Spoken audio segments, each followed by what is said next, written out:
Hi there guys, I hope you are having a good day. Now Bob Arum has explained that Tyson Fury will not fight in the UK this year and he will in fact fight either Deontay Wilder or Anthony Joshua next. Now Bob Arum wasn't the only one who said this. Frank Warren reiterated and he said that Tyson Fury will fight in the US next year, and whether it's against Deontay Wilder or Anthony Joshua we don't know at the moment. So does that mean that Undisputed will be going over to America, or does it mean that that is still open for discussion? It does clearly seem like Deontay Wilder is going to get his way and potentially have a third fight with Tyson Fury, because the thing is, Anthony Joshua must deal with Kubrat Pulev on December 12th. That is very important, but if he does, then he potentially has a WBO mandatory that he will have to deal with in Alexander Usyk. So that means AJ has a fight still to do before Tyson Fury, unless Anthony Joshua can find a way around that WBO mandatory.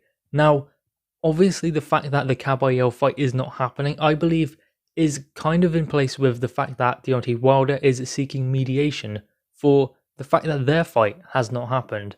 So it does seem like Tyson Fury's next fight will either be Deontay Wilder or Anthony Joshua. Now, Frank Warren explained that if Kubrat Pulev beats Anthony Joshua on December 12th, then Tyson Fury will fight Deontay Wilder, whereas if Anthony Joshua wins, they will look to do AJ versus Fury. So considering Deontay Wilder is seeking mediation, and after that, if he does not get his own way, probably legal action to enforce his position in whatever contract he believes he has with Tyson Fury. Obviously, we were led to believe that the contract had expired.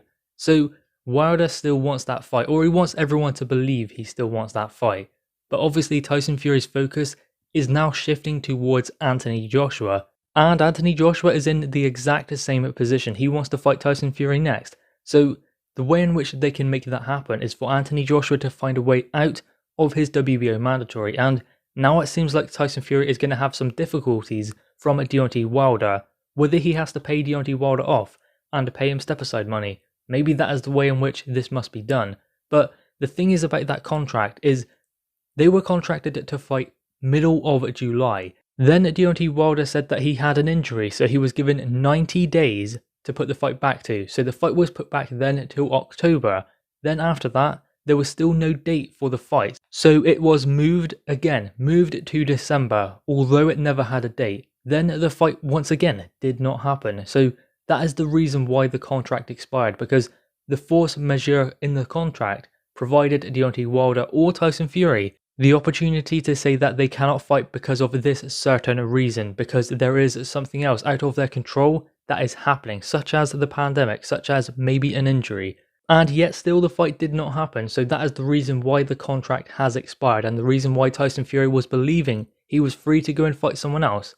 Now, what is interesting about that is that Tyson Fury versus AJ Caballero, Frank Warren explained they could find no way to do that behind closed doors in the current climate.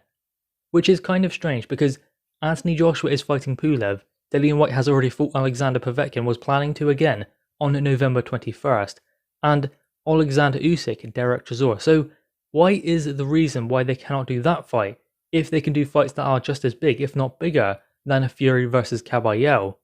And apparently it was because fans could not attend, and that was the reason why they could not do it. So Tyson Fury will not be coming back to the UK, he will be staying in America. He is in fact currently training in the UK, and he was working towards that December 5th date.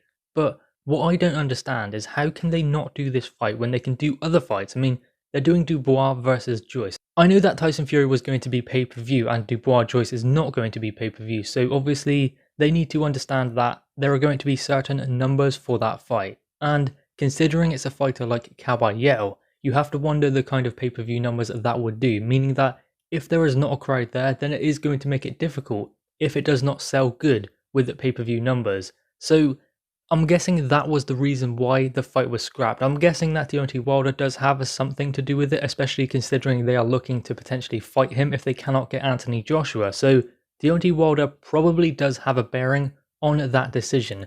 Not a huge one, because obviously the crowds not being there is a legitimate reason.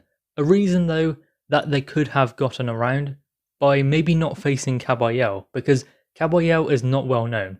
He could have been, because he fought and beat Derek Chisora. Not a great win, I admit, but If he would have pursued a bigger fight after that and progressed, then he would be in a better position. But he hasn't. He's still undefeated, yes, but other than Derek Chisora 3 years ago, who has he fought? That is the question anyone can ask about Caballero. That is why he is not well known. So Tyson Fury in there with an opponent who is, yes, undefeated, who has, yes, a victory over Derek Chisora, still isn't a big enough fight to sell on a pay-per-view. But then again, the problem that Tyson Fury was faced with is Joseph Parker is fighting a Junior Farr, Andy Ruiz is looking to fight Chris Arreola, Dillian Whyte has this Alexander Povetkin situation.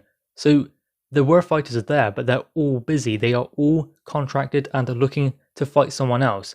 So Fury was in a position where there weren't many in that pool of heavyweights that he could fight, other than Michael Hunter or Oscar Rivas.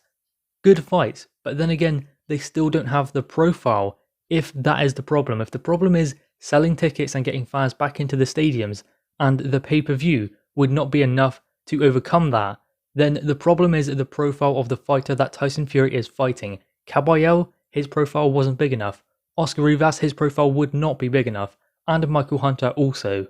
And that's not me saying I don't want to see those fights. I would. I'd love to see Tyson Fury take on Oscar Rivas. I'd love to see Tyson Fury take on Michael Hunter. That was the fight I wanted to see. Tyson Fury versus Michael Hunter. But then again, you have the same problem. Michael Hunter, as I said, does not have the profile.